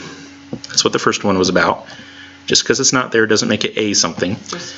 And then, if there is no proper noun, but there is a DRP, you will translate it as if it was a proper noun. And that's the DRP elevation. All right, like I said, all the other things about the Greek relative pronoun or the deterministic relative pronoun are really hard to get, but at least if you can get those two warnings, I'll be very happy. because that's where most people wind up making mistakes. Okay. Remember 1 and 2, the absence and the, okay. Yeah, if it's absent, it doesn't necessarily mean a, and if there is no proper noun, it can elevate that thing to a proper noun. Okay. Clears that. Pretty much. Actually, Actually, I did. very actually interesting. do. Yeah. Yeah, I did. Yeah, it's a weird word, and like I said, even Daniel Wallace, he still doesn't know exactly what the rules are when it comes to proper names. He knows all the other stuff, but proper names are still up in the air with it, and it's hard to get. The Greek DRP can usually be thought of as a possible combination of up to 3 primary words. Now, there still can be helping words like of or to, depending on if it's genitive or dative, stuff like that, but 3 primary words. And these are going to be the categories. The first category will come from determiners and personal pronouns. You'll get a relative pronoun, and then you'll often get a verb of being.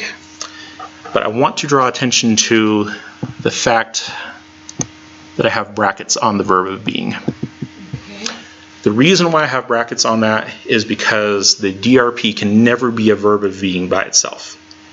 It's only if it has these other things, then it can get the verb of being. Okay, but it will never be a verb of being by itself. It can be one of these other things by itself, but it will never be a verb of being by itself. That just confused me. The be verbs. The be verbs. You'll sometimes have to have a be verb in there in order to make it make sense, but it can never be just the verb. The DRP is never going to be just translated as is or was or will be or were or are or anything like that. It can't be just the verb part. It has to have one of these other things in front.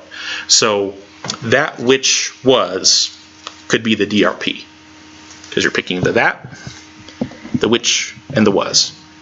But the was will never be by itself. It has to have one of the things that comes in front. So that which were, the phrase of that which was is a DRP? Is a DRP, yeah. So if any of the verb of beings has to have something else with it. Exactly, yeah. It will never be a verb of being by itself.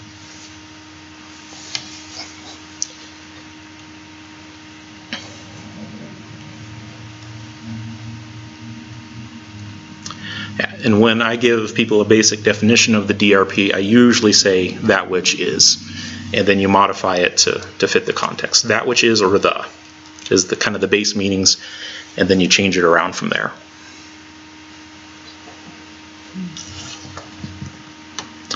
All right, so let's play around with translation a little bit here. All right, so here we have kai, ha, logos, ein, pros. And then who wants to try tackling the last 2 words? Go ahead, Kim. I volunteer. Someone else. Ton. Ton.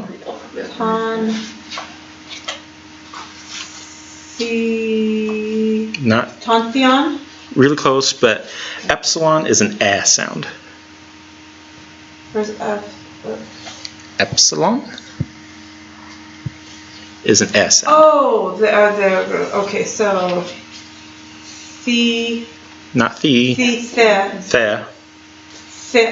Theon. Theon. There we go. Theon. Yep. Ton theon. Ton theon. Yep. Ton theon. So, kai ha logos in pros ton theon. Okay. Say that 10 times fast. No. Not really. All right, let's go ahead and put in the lexical information. I'm going to give most of this to you guys because I want you to focus on the DRP.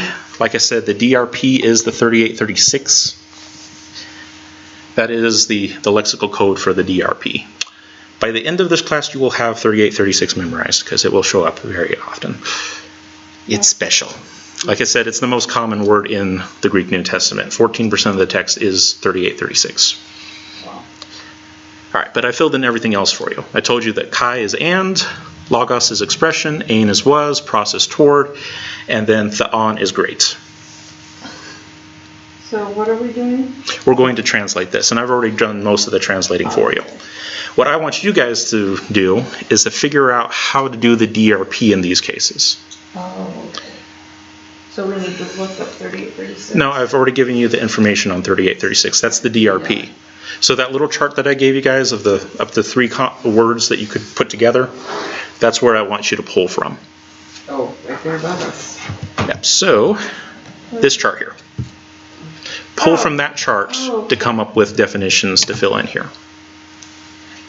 So what are we going to put in for the first one, the first DRP? And then what are we going to put in for the last DRP, the TON?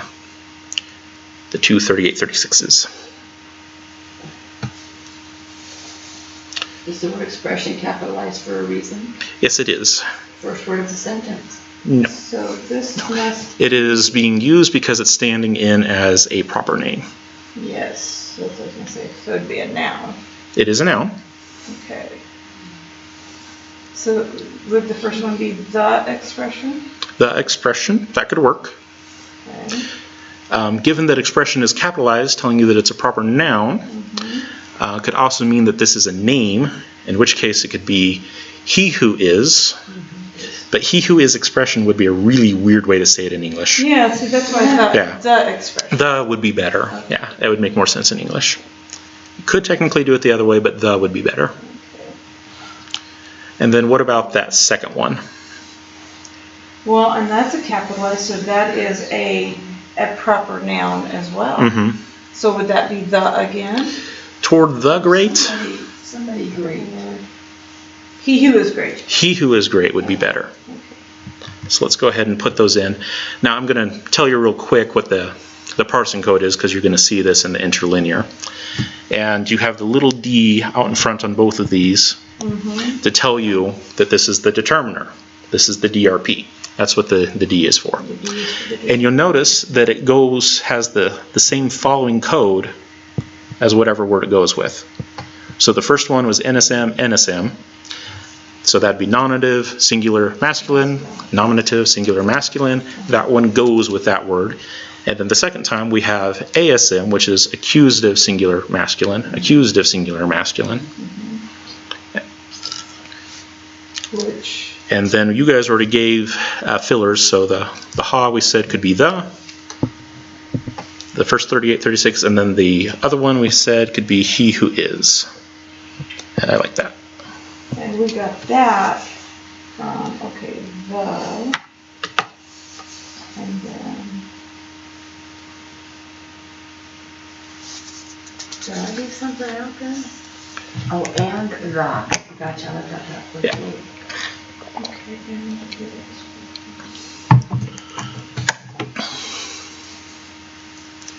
In normal English, you would say, and the word was with God.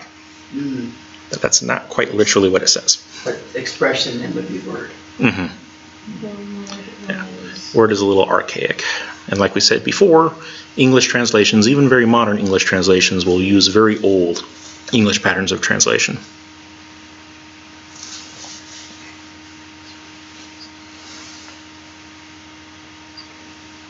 okay, so who is the expression and who is the great?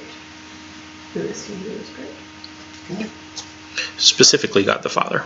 Both of them? No, he who is great is God the Father. Okay, but the expression is not God the Father. You are right. Okay, Yeah, the expression is God the Son. there we go, okay.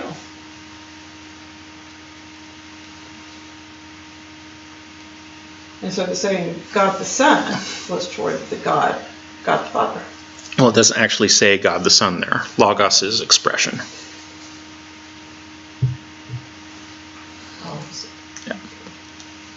Yeah. If we're talking about which person of the Trinity it is, yes, that's the second person of the Trinity. But what is actually there in the Greek is logos, which more properly means expression.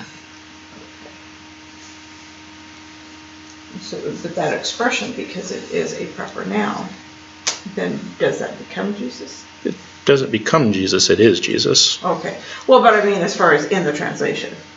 It would not be appropriate to translate it as Jesus, because that's not what it says. It says logos. It doesn't say Jesus. Oh, okay. So,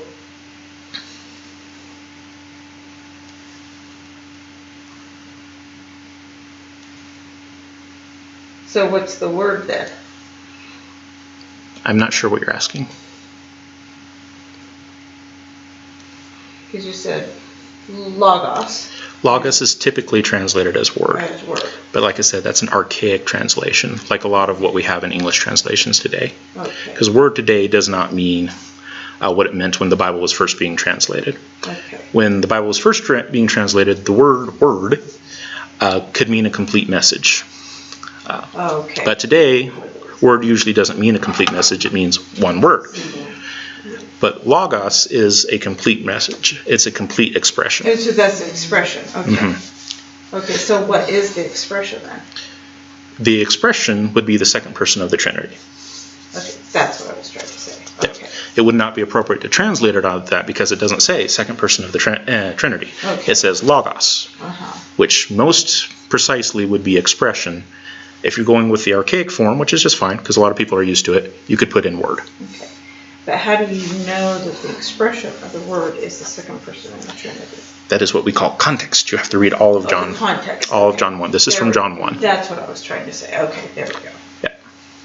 I'm not saying I don't know that. I'm just trying to pull out. How would you figure it out? Yeah. Yes. Yeah. You'd have to read the rest of the passage to figure out what's going on. There you go. Okay. And that is why it's not appropriate to come out and say, this is the second person of the Trinity here, because that hasn't been established in the text yet. This is all that's been established in the text. Yes. So you get the foundation first and build on that. Yeah. More or less. Okay. That's what I was trying to do. Yeah, the Trinity is a subsequent doctrine. It is not an overt doctrine. All right, let's try another one. This is also still in John 1, and it's actually still from John 1:1. We have, let's see who wants to try these three words here. So we have Kai again, and then This is, the next three words there. theos. Theos is right. Yes. Theos. Theos.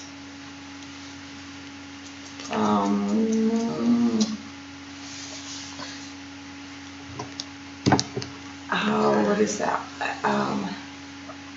Ain. Ain. Ain. Theos. Ain. Ha. Correct. And then that last word we already know because we've said it before, so it's logos. Logos. Okay, theos, ain, ha, logos. Go ahead and give you the... Girl. Yeah, symbols, I guess. Yeah. Okay, the great was da-da-da-da. Yeah, so I've given you most of the lexing information here, except of course for the DRP, because that's the one that's important right now. So I just said it's 3836. We used a chart, and I'll also give you the parsing codes here. And I want you to pay very close attention to the second part of that parsing code on this one. Noun, singular, masculine, determinant.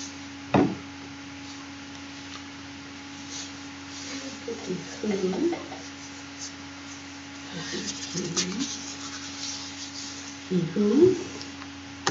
With expression. I'm gonna say with. That's the word with starting. Yeah, with would not be a good translation for the DRP.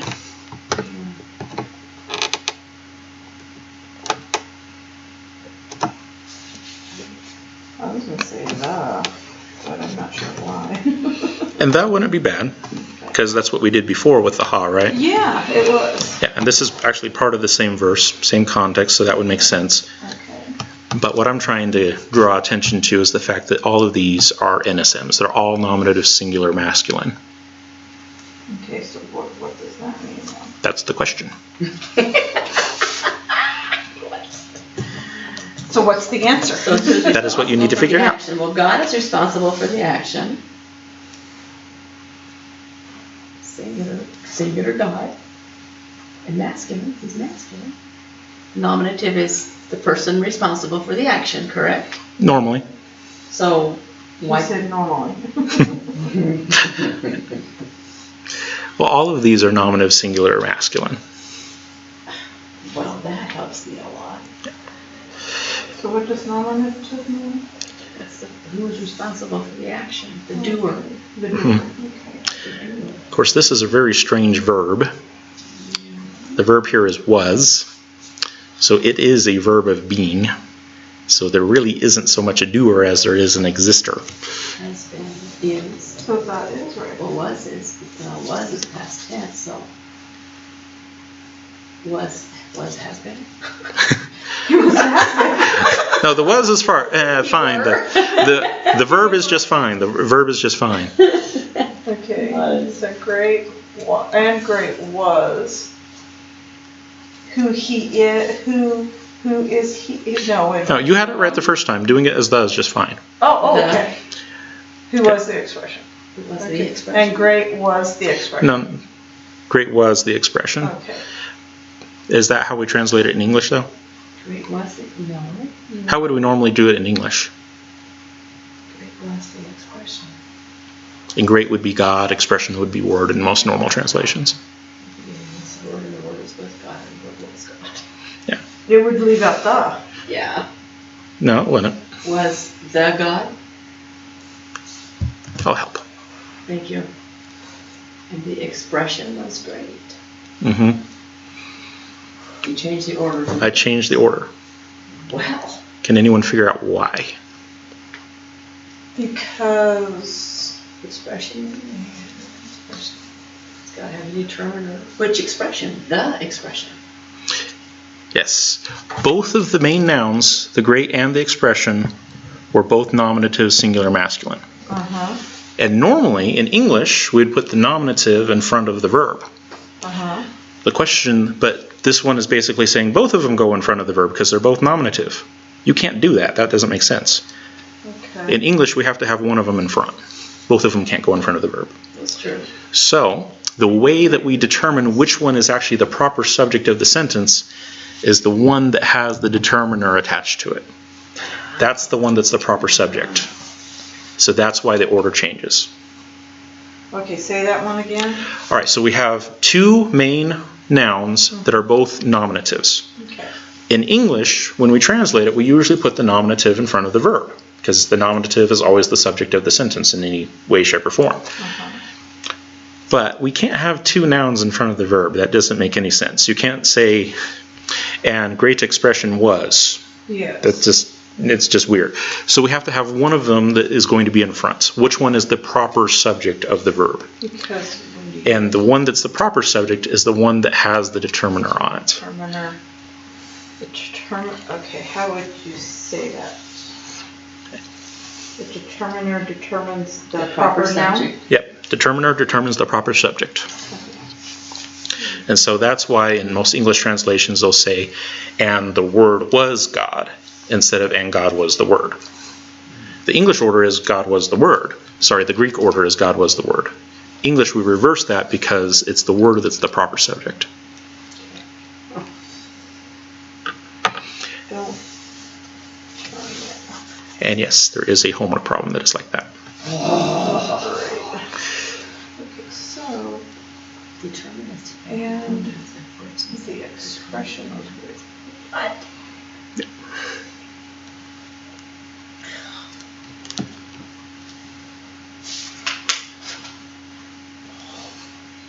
These are like numbers.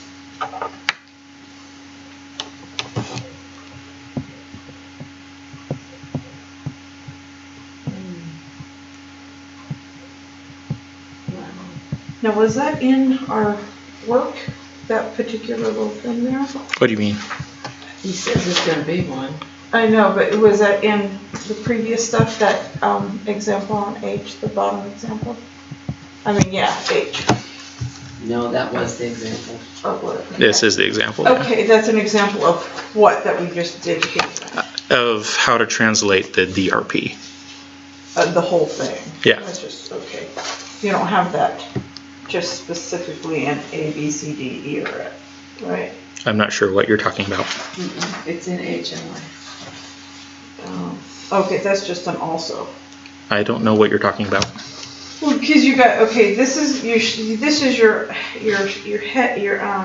outline. Mhm. And this is your heading, and these are your subs. Mhm. Okay, this is just another sub. G, H, and I are just part of this. H and I are what we're doing. I know, but are they are a part of That section, that yes. section? Yeah. Okay, so it's not like this A, B, goes C, with D, one F. of these. No, it's just an also. it's a part of the section. Okay, Yeah. that's what I. Another subpoint. Okay. Yes, Greek will fry the brain.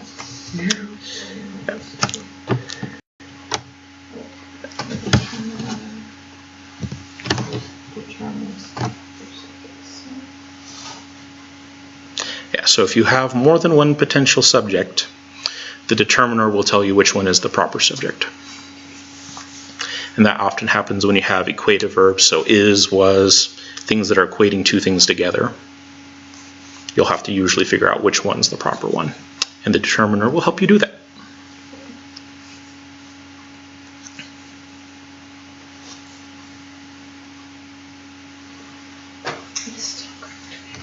It is still Greek.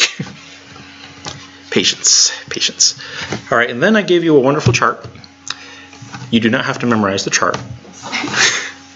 But what I just wanted to show you is how to use one of these charts. This is what is called a paradigm. And a paradigm goes through and it tells you how everything changes based on its form.